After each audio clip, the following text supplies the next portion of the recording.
She laughed when she handed him the keys. Not a small laugh. A full one, shared with the two colleagues she had brought to watch, because the scene was apparently worth an audience. A burnt-out car in a frozen yard. A roof that had surrendered to several consecutive winters. Walls that had decided rust was a reasonable alternative to integrity. A chain-link fence leaning at an angle that suggested it had given up on the concept of vertical some years ago. She said, "You paid real money for this dump." He looked at the keys in his hand. He looked at the building. He said, "Yes." She said, $1,000. He said, "That's what the listing said." She said, "We listed it because we couldn't pay someone to take it. We thought it was a joke listing." He said, "I know. I read the description." She said, "And you still came?" He said, "Yes." She was still smiling when she drove away. He stood in the snow with the keys in his hand and looked at the building for a long time. Then he went to work. Before we begin, if you believe that what looks like nothing from the outside is sometimes everything to the person who can see what it will become, please like this video, subscribe to Kindness Tales and the Kindness Legacy at Kindness Tales, and share this with someone who needs to believe in starting from zero today. His name was Cal Merritt. He was 37 years old and he had a son named Jake who was 8 and who was currently at school and who was the reason that $1,000 spent on a derelict garage was not reckless but calculated, because Cal had done the math and the math said this was the only move available that had a direction he could believe in.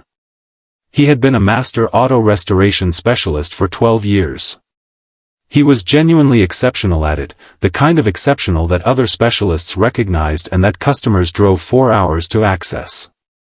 He had worked at 2 shops in that time, both of which had closed, not because of Cal's work but because of the decisions made above him by people who understood profit and not craft and had confused the two for long enough to make both impossible. He had been without a permanent shop for 7 months. He had been working from a rented bay that charged by the hour and whose owner had recently informed him that the bay was needed for expansion and that Cal's arrangement would end in 30 days. He had 30 days and $1,000 and a son who needed breakfast and school fees and a father who was still in the game. He had found the listing at 11:30 at night on a property site that aggregated distressed commercial real estate. The description had been 3 sentences. Derelict automotive garage. Structural assessment required. $1,000 or best offer. Motivated seller. He had called the number at 7 the next morning. The woman who answered was named Vivian Rao and she was the head of property disposal at a development company that had acquired a portfolio of distressed assets 2 years earlier and had been systematically selling off the ones that did not fit the redevelopment plans. The garage was in a neighborhood the company had no current plans for. It was costing them in liability insurance and municipal fees. The $1,000 was not income. It was resolution. She had not expected anyone to call. She had not expected him to show up with a cashier's check. She had not expected to feel what she felt when she handed him the keys and laughed and drove away, which was something she did not identify until later that evening and which she eventually named as the specific discomfort of having been unkind to someone who did not deserve it and who had done nothing except want something she had dismissed. She sat with that for a while. A kindness tale. Cal spent the first 2 weeks doing something that looked to anyone passing by like nothing. He documented everything. He photographed every wall, every beam, every connection point. He made a structural assessment that he could not afford to hire an engineer for and so performed himself with the systematic thoroughness of someone who has spent 12 years understanding how things are built and what happens when they are not maintained. He made a list of what was load-bearing and what was cosmetic and what was urgent and what could wait. He found a man named Gus. Gus was 71 years old and had been a structural carpenter for 40 years and had retired 3 years ago to a house 4 blocks from the garage. He walked past it every morning. He had been watching Cal for 2 weeks. On the 15th day Gus knocked on the wall frame Cal was inspecting and said, "The northwest corner post is the one you need to address first. Everything else is secondary." Cal looked at him. Gus said, "I'm not doing anything." I walk past here every day. You want help or not? Cal said, I can't pay you. Gus said, I have a pension and a woodworking shop in my garage and nowhere to be on Tuesdays and Thursdays. I'm offering Tuesdays and Thursdays. Cal said, why? Gus said, because I built things for 40 years and I retired and I miss it. And because you're clearly going to do this right and that's worth seeing. They started the following Tuesday. There was also a woman named Darlene who ran the salvage yard 6 blocks away and who had been in business for 31 years and who, when Cal came in looking for corrugated metal roofing, looked at what he was trying to do and made him a deal that was less about money and more about the particular solidarity of people who build things in neighborhoods that have been told their buildings are not worth building. She said, you pay me when it's running. I'll know when it's running. Word travels. She was right about that. There was a young man named Devante who showed up on a Saturday with work gloves and said a friend of his had told him someone was restoring the garage on 5th and he wanted to learn bodywork and would work for the learning if Cal was willing to teach. Cal said, I'm not running a shop yet. Devante said, I know. I'm asking about later. I'll help now for the learning later. Cal said, that's a long investment. Devante said, I'm 19. I have time. He came back every Saturday. This is the kindness legacy at Kindness Tales. Not only the dramatic moment. The Gus who walked past for 2 weeks and then knocked on the wall. The Darlene who said pay me when it's running. The Devante who showed up with gloves and a long view. The quiet human chain that holds a thing together while it is still becoming itself. Cal worked 16-hour days for 6 months. He did it around Jake's school schedule, which meant mornings at the garage before drop-off, afternoons after pickup when Jake did his homework in the corner on a folding table that became his permanent spot, evenings until the light was gone and sometimes past it. Jake had opinions about the garage. He told his father on a Saturday in month 3 that the new roof looked better than the old one, which his father said was a low bar and Jake said that was still a bar. He told his father in month 4 that the sign Cal had designed and stenciled on the exterior wall was the best sign he had seen and that he had conducted a personal survey of signs in the neighborhood to confirm this. He told his father in month 5 that the car Cal was restoring in the bay, a 1968 Ford Mustang that a client had brought in based on word of mouth alone before the shop was officially open, was the most beautiful thing he had ever personally witnessed. Cal said, more beautiful than the mountains we drove through last summer. Jake said, the mountains weren't orange. He was right. The Mustang was orange. The shop opened on a Thursday in month 6. No ceremony.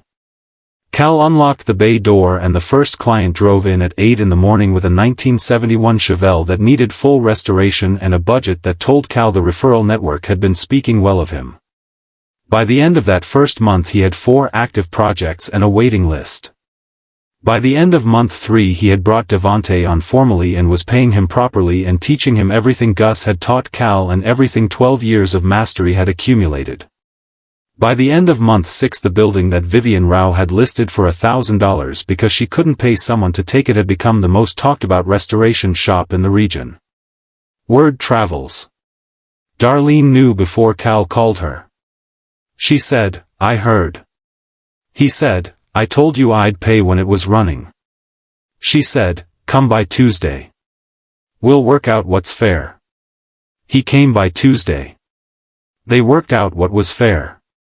It was more than the materials had cost and less than what the favor had been worth, and both of them knew it and neither of them said so because that was not the point. Vivian Rao drove past the building on a morning in month 7. She had not been back since the day she handed over the keys and laughed. She stopped the car. She sat outside for a long time. The building that had been a ruin was not a ruin. It had a roof that was sound and walls that were straight and a sign that Jake had been right about, and through the bay window she could see the controlled purposefulness of a working shop. There was a car inside she could not identify from the street, but that caught the light in the way that properly prepared paint catches light. She thought about the day she handed over the keys. She thought about the laugh. She thought about the 2 colleagues she had brought to watch. She thought about a man who had said, "Yes, I know it's a dump and I came anyway." She sat in the car for a long time. Then she went inside. Cal was at the workbench. He looked up when she came through the door. She said, "I owe you an apology."